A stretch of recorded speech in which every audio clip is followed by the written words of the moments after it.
Elara pressed her back against the cool stone wall of the palace library, finding momentary relief in its chill against her bruised skin. The quiet corner between ancient history and forgotten languages had become her sanctuary over the past months, a place where no one ventured, where she could let her carefully constructed mask slip, if only for a few precious minutes. She adjusted the high collar of her handmaiden's uniform, ensuring it covered the purple-yellow marks that bloomed across her collarbone. Lady Verna's temper had been particularly vicious this morning. The alpha noblewoman had thrown a silver hairbrush at Elara for the unforgivable crime of selecting the wrong shade of blue ribbon for her elaborate coiffure. Stupid, worthless Omega, Lady Verna had hissed. How you managed to secure a position in the royal household is beyond comprehension.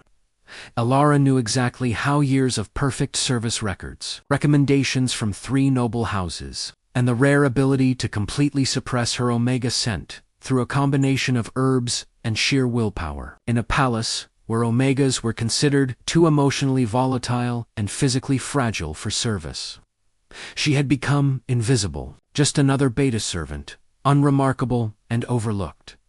She slid down to sit on the floor, wincing as her ribs protested. The library's afternoon emptiness wrapped around her like a blanket. Here, surrounded by the musty scent of ancient leather bindings and parchment, she could breathe without the constant vigilance required elsewhere.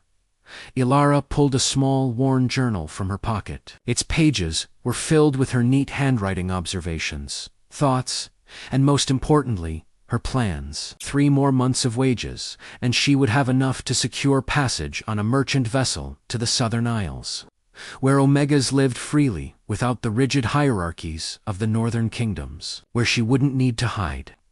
Just 93 more days, she whispered to herself, tracing the number written at the top of today's page. 93 days of Lady Verna's cruelty, of hiding, of pretending. She allowed herself 5 minutes of quiet tears, no more, no less. Crying was a luxury she rationed carefully, like the expensive heat-reducing salve she applied to her bruises. When the tears subsided, she dabbed at her eyes with a handkerchief embroidered with tiny forget-me-nots gift from her mother before the fever took her. The library clock chimed 3, and Elara quickly composed herself. Lady Verna would expect her to prepare the evening bath with rose petals and lavender oil. Being late would only invite more bruises as she rose. A book from the highest shelf suddenly tumbled down, narrowly missing her head. Elara froze, heart pounding. Had someone been watching? She scanned the towering shelves, but saw no one. The fallen book lay open at her feet. The Ancient Laws of Pack Dynamics, a page about the protection of Omegas, stared up at her, as if in mockery. Protection, she scoffed quietly. What protection exists for an Omega with no pack, no family, no standing? She replaced the book and straightened her uniform, checking that her scent-suppressing sachet was secure at her throat. Her fingers brushed against the tender skin of her neck, and she winced. The bruises would fade, as they always did. She would endure, as she always had, with practiced movements. Elara reconstructed her expression into one of pleasant neutrality, the face of a competent beta servant. Unremarkable and forgettable. She tucked her journal away and stepped out from her sanctuary, unaware of the shadow that moved among the highest shelves, with the amber eyes that followed her departure with growing concern in the corridor. She passed a group of courtiers who didn't spare her a glance. Their conversation floated around her rumors of the Alpha King's unusual behavior lately, his sudden interest in the welfare of the household staff, his unexpected appearances in parts of the palace where royalty rarely ventured. They say he's searching for something, a young noblewoman whispered excitedly. Or someone. Elara kept her eyes downcast as she hurried past. The Alpha King's concerns were far removed from her world of polishing silver, arranging flowers, and enduring Lady Verna's temper. His legendary sense of justice, his reputation for fairness even toward the lowest ranks, these were just stories to her, as fictional as the fairy tales her mother once told her. 93 more days, she reminded herself as she climbed the servants' staircase. Just 93 more days of invisibility, and then freedom. She didn't notice the tall figure watching from the shadows at the base of the stairs. Nor did she catch the subtle testing of the air as the Alpha King himself caught the faintest trace of something impossible. An Omega's distress, breaking through layers of herbal concealment, calling to something primal within him that he hadn't known existed until that moment. King Alaric moved silently through the servants' corridor, his presence masked by years of hunting, training, and the natural ability of alphas to control their scent. The palace guards had grown accustomed to his unusual wanderings over the past week, though none knew their true purpose. How could he explain that he was tracking a ghost and impossible scent that appeared and vanished like morning mist? An Omega in distress. An Omega where no Omega should be. He had first caught it in the library 7 days ago, the briefest hint of honeysuckle and rain, laced with the bitter tang of pain. It had called to him on a level so primal that he'd nearly shifted right there among the ancient texts he'd been studying. Since then, he'd been methodically searching every corner of the palace, determined to find its source. Today, the scent had led him to the East Wing, where many of the court ladies' personal servants resided. He paused outside a small chamber, listening to the voices within. "Hold still, you useless creature," the sharp voice of Lady Verna cut through the door. "If you flinch one more time, while I'm fixing your mistake, I'll have you dismissed without references." "Yes, my lady." "I apologize, my lady." The second voice was soft, controlled, revealing nothing of its owner's thoughts. Alaric frowned. Lady Verna's reputation for being difficult with her staff was well known, but something in the exchange disturbed him deeply. He moved closer to the door, enhanced hearing, picking up the subtle sounds within a sharp intake of breath. The rustle of fabric, the clink of jewelry being roughly handled. "I should have known better than to request a servant from the northern provinces," Lady Verna continued. "You people have no refinement, no understanding of proper service. Look at this mess you've made of my hair." "I'll fix it immediately, my lady." "You certainly will. And you'll skip your evening meal as penance. Perhaps hunger will improve your concentration." Alaric's jaw tightened. The punishment was excessive for such a minor infraction. More concerning was what he couldn't hear. No protest, no sign of distress beyond that carefully controlled breathing. Whoever served Lady Verna had learned to hide their pain well. He waited until Lady Verna swept from the room before positioning himself in an alcove where he could observe without being seen. Minutes later, a slender figure emerged, a young woman in the gray dress of a lady's maid. Her brown hair was pulled back in a severe bun, her posture perfect, her expression blank. Nothing remarkable about her at all, except for the way she pressed her hand briefly against her side when she thought no one was looking, except for the faint, almost imperceptible limp in her right leg, except for the momentary flash of something raw and wounded in her eyes before she blinked it away.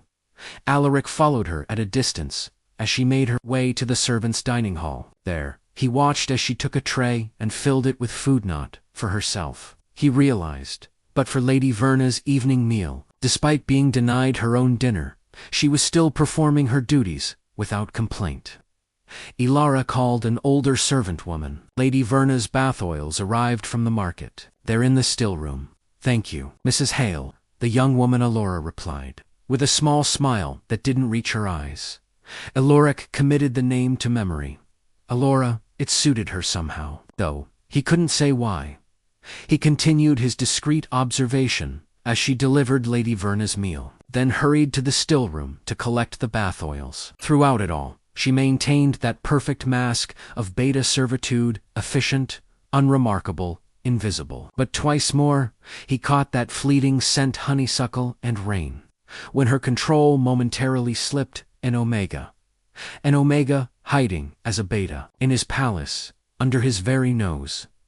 The realization both fascinated and infuriated him. Fascinated, because the level of control required to suppress one's designation so completely was extraordinary. Infuriated, because she clearly felt such deception was necessary, which spoke volumes about the failures of his court to protect those who should be most cherished. Later that evening, he positioned himself near the servants' library, small room where staff were permitted to read during their limited free time. As he'd hoped, Ilara appeared just after 9 o'clock, when most of the household was occupied with evening entertainments. She selected a book on medicinal herbs and settled in a corner chair, angling herself so the dim lamplight wouldn't fall on the bruise partially visible at her collar. For nearly an hour, she read in silence, occasionally making notes in a small journal. Then, believing herself alone, she allowed a single tear to fall. 89 more days, she whispered to herself, just 89 more days.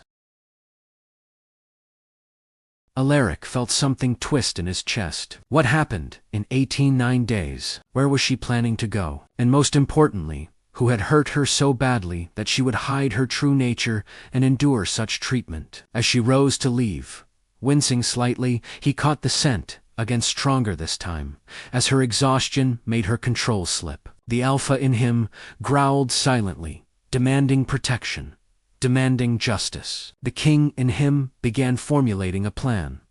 He would not confront her directly, not yet. Such an approach would likely send her running, and in her injured state, that could be dangerous. No, he would watch, gather evidence, and ensure that when he finally revealed his knowledge, she would have no reason to fear him. 89 days, she had said. He would not need nearly so long. Ilara's hands trembled as she arranged Lady Verna's jewelry for the evening's festivities. The royal ball celebrating the summer solstice was the most important event of the season, and Lady Verna had been in a state of agitated excitement for days, making Ilara's life a living nightmare. The emeralds, not the sapphires, you dim-witted girl, Lady Verna snapped, slapping Ilara's hand away from the jewel case. How many times must I repeat myself? The emeralds complement the green silk. Of course, my lady. Forgive me. Ilara quickly exchanged the jewels, ignoring the stinging in her fingers where Lady Verna's rings had cut into her skin. The past 4 days had been particularly brutal. Lady Verna, desperate to secure the attention of Duke Harrington at the ball, had taken her anxiety out on Ilara with increasing violence. This morning, a misstep while lacing Lady Verna's corset had earned Ilara a blow to the ribs that left her struggling to breathe without wincing.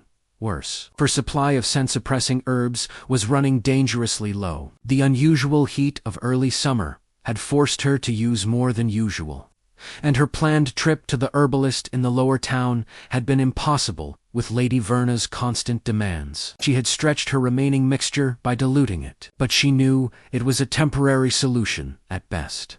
You will remain in attendance tonight, Lady Verna instructed as Ilara pinned the final emerald clip into her elaborately styled hair. I want you available, should I need any adjustments to my appearance during the evening.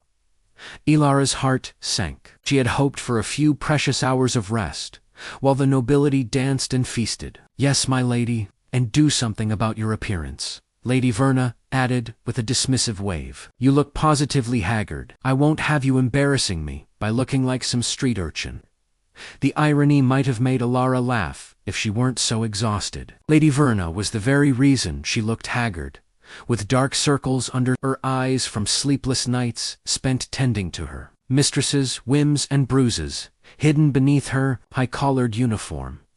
Once Lady Verna departed for the pre-ball gathering in the Rose Salon, Ilara allowed herself 5 minutes to sit on the edge of the servant's cat in the antechamber. Her ribs protested with each breath, and a wave of dizziness washed over her when she tried to stand too quickly. Just 85 more days, she whispered to herself. You can endure anything for 85 days. She splashed cold water on her face, pinched color into her pale cheeks, and smoothed her hair. The servant's entrance to the grand ballroom would position her near a column, where she could remain unobtrusive until needed. With luck, Lady Verna would be too preoccupied with Duke Harrington to remember her existence. The ballroom was transformed for the solstice celebration. Thousands of candles cast a golden glow over the assembled nobility, while garlands of summer flowers and greenery adorned every pillar and archway. Under different circumstances, Ilara might have found it beautiful. She took her position by the column, folding her hands before her in the proper stance of an attending servant. From here, she could see Lady Verna making her entrance, emeralds glittering as she immediately began maneuvering toward Duke Harrington's vicinity. The heat of so many bodies in the ballroom, combined with her injuries and weakened state, soon had Alara feeling lightheaded. Sweat beaded along her hairline, and she discreetly pressed a hand against the column to steady herself. "Are you unwell?" The quiet voice beside her made Alara start. A servant she didn't recognize, older woman with kind eyes, had appeared at her side.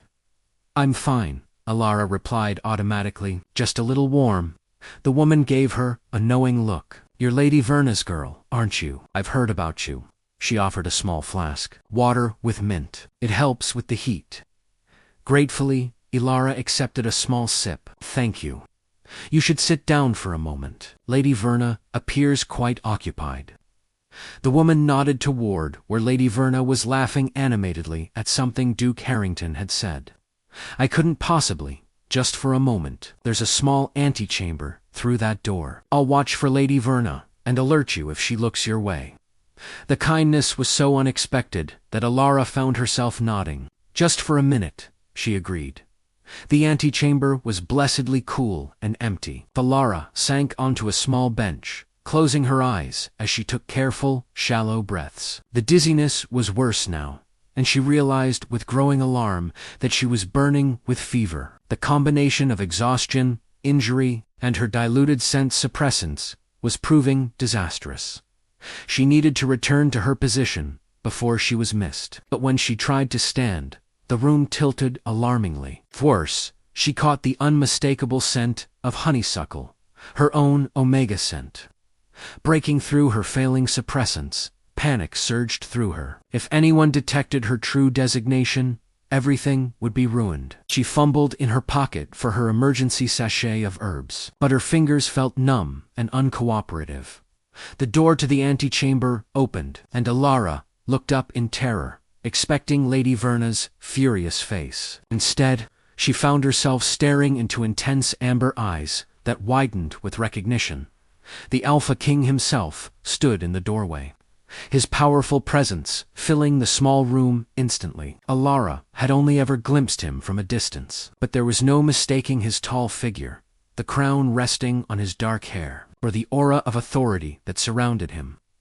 "Your Majesty," she gasped, attempting to rise and curtsy, despite her dizziness. "Forgive me, I shouldn't be. Stay seated," he commanded, his deep voice gentle but brooking. No argument. He closed the door behind him and approached slowly, as one might approach a wounded animal. "You're unwell."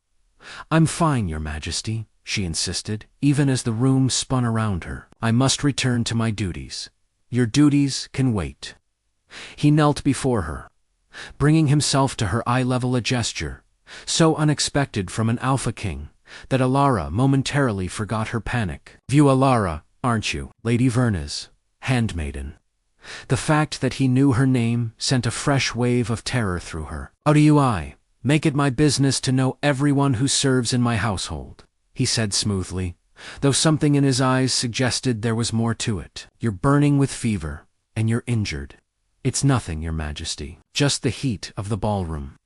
She tried again to stand, desperate to escape before her scent completely betrayed her. "Please, I must return to Lady Verna so she can continue to abuse you." His voice remained gentle, but there was steel beneath it now.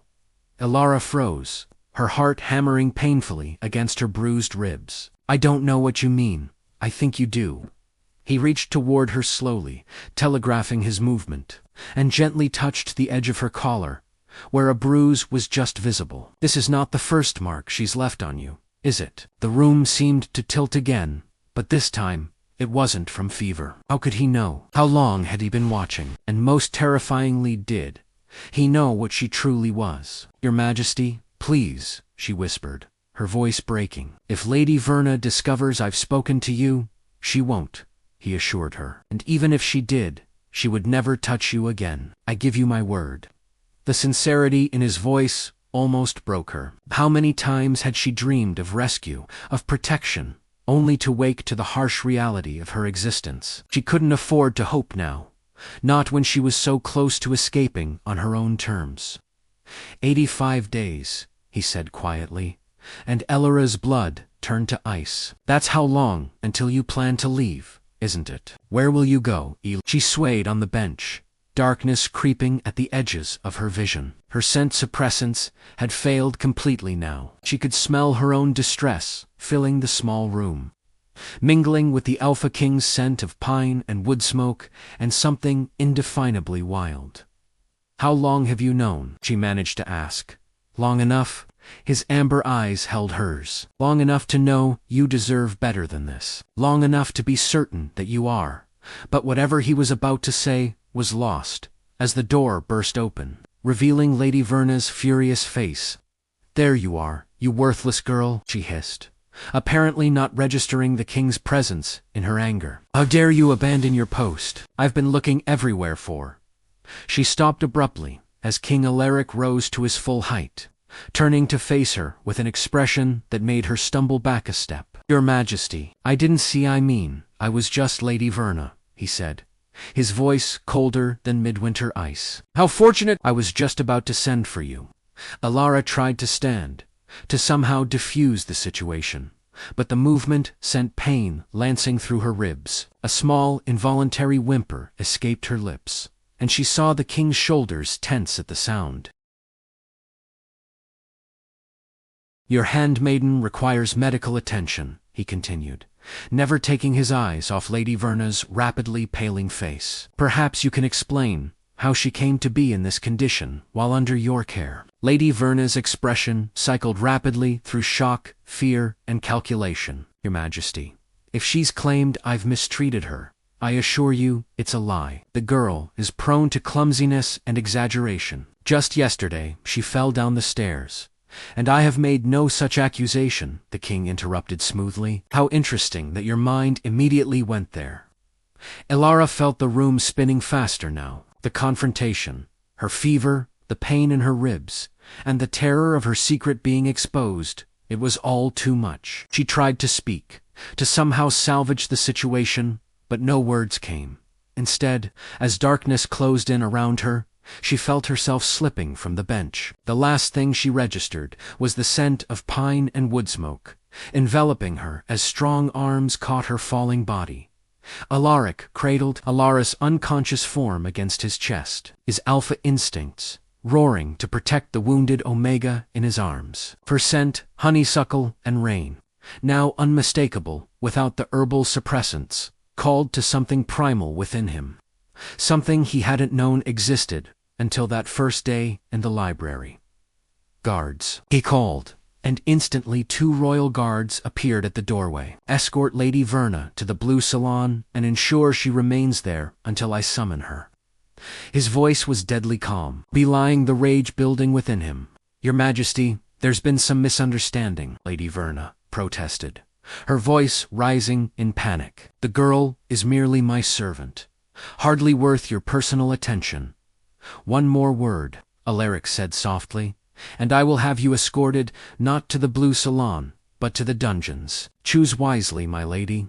As the guards led a nauselant Lady Verna away, Alaric looked down at the unconscious woman in his arms. Ilara's face, relaxed in unconsciousness, appeared younger and more vulnerable. The bruise at her collar was just one of many, he suspected. The thought made his inner alpha howl for retribution. He carried her swiftly through the hidden passages of the palace, avoiding the crowded ballroom and curious eyes. The royal physician, Dr. Marlowe, was already waiting in the king's private chambers, summoned by a page Alaric had dispatched earlier when he'd first spotted Alara's distress. Your Majesty, Dr. Marlowe began, then stopped short when he caught Ilara's scent. An Omega, here in the palace. Your discretion is required, Dr. Alaric said, gently laying Ilara on his bed. No one is to know her designation unless she chooses to reveal it herself. The physician nodded, immediately moving to examine his patient. She's burning with fever, and these bruises. His experienced hands moved carefully over Ilara's ribs, drawing a whimper from her even in unconsciousness. At least 2 ribs are cracked, possibly broken. There are older injuries as well, some partially healed. Alaric's jaw tightened. Will she recover? With proper care? Yes, but she needs rest, nourishment, and safety. Dr. Marlowe gave him a pointed look. This level of injury suggests systematic abuse over a prolonged period. I am aware, Alaric said grimly. Treat her. Doctor, I have matters to attend to. In the blue salon, Lady Verna had recovered some of her composure. She rose as Alaric entered, dropping into a perfect curtsy. Your Majesty, I cannot express how distressed I am by this situation. If my servant has somehow ingratiated herself with you under false pretenses.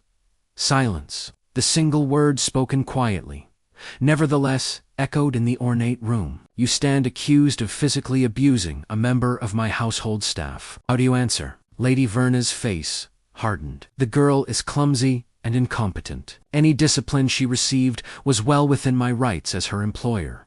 Discipline, Alaric repeated, his voice dangerously soft. Is that what you call broken ribs and bruises? Is that what you call starving her as punishment for trivial mistakes? She exaggerates her injuries for sympathy, Lady Verna insisted. And as for her meals, I have not yet spoken to her about any of this, Alaric interrupted. My knowledge comes from my own observations over the past 2 weeks. Did you think your actions went unnoticed in my palace, Lady Verna? For the first time, genuine fear flickered across the noblewoman's face. Your Majesty, surely the treatment of a mere servant doesn't warrant your personal involvement. She's nothing, a northern peasant girl of no consequence.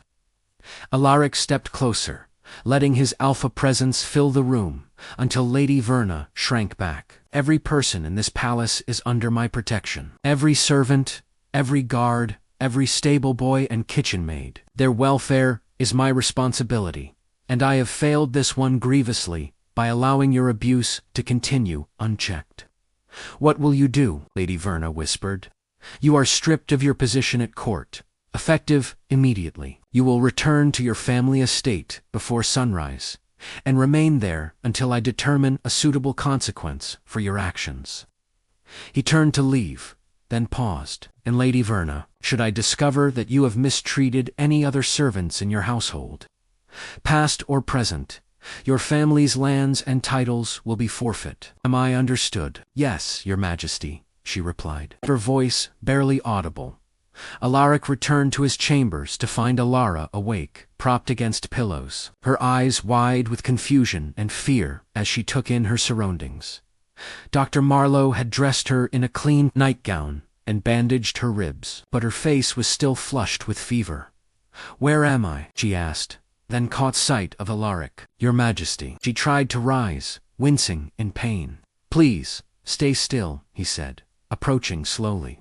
You're safe. You're in my private chambers because they were closest, and I didn't want to risk moving you further.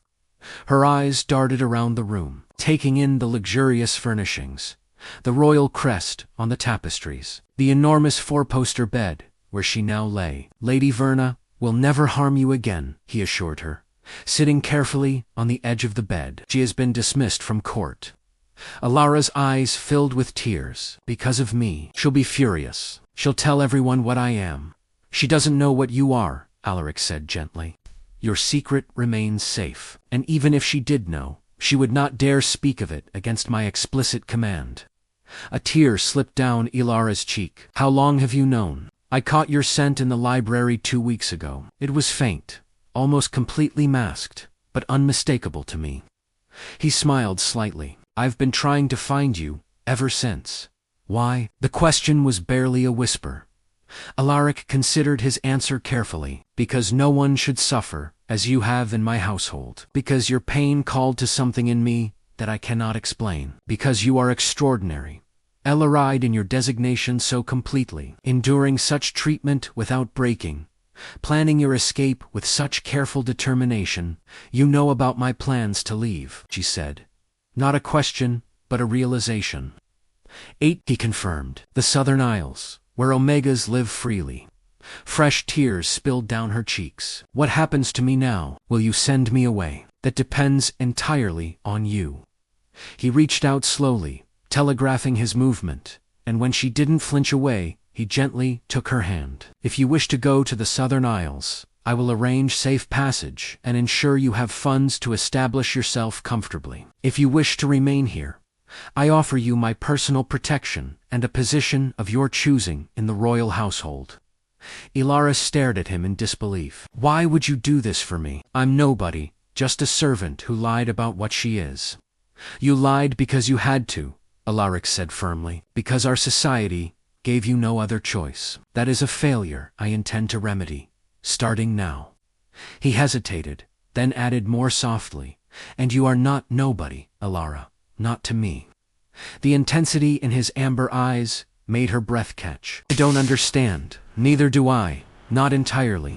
His thumb traced gentle circles on her palm. "I only know that from the moment I caught your scent, something in me recognized something in you. The Alpha in me responds to the Omega in you in ways I never thought possible." "But you're the king," she protested weakly, "and I'm a brave, intelligent woman who has survived circumstances that would break most people." He smiled. "Designations and titles aside, that's what matters to me." Ilara's fever-bright eyes searched his face, looking for deception or ulterior motives, and finding none. "I don't know what to say." "You don't need to say anything now," he assured her. "Rest. Heal when you're stronger. We can talk about what you want for your future." She nodded, exhaustion clearly overtaking her again. As her eyes drifted closed, she murmured, "I never thought anyone would catch me if I fell." "I did," Alaric said softly, though she was already asleep, "and I always will." He remained by her side through the night, watching over her as her fever broke near dawn. When the first light of morning filtered through the windows, illuminating her peaceful face, he made a silent promise not just to her, but to himself and his kingdom. The world would change, beginning today. No Omega would ever again need to hide their true nature in his realm. No servant would suffer abuse without recourse. And this remarkable woman, who had endured so much and still maintained her strength and dignity, would never again feel invisible or unprotected. As if sensing his thoughts, Ilara stirred, her eyes opening to find him still there. For the first time, he saw her smile, a real smile that reached her eyes and transformed her face.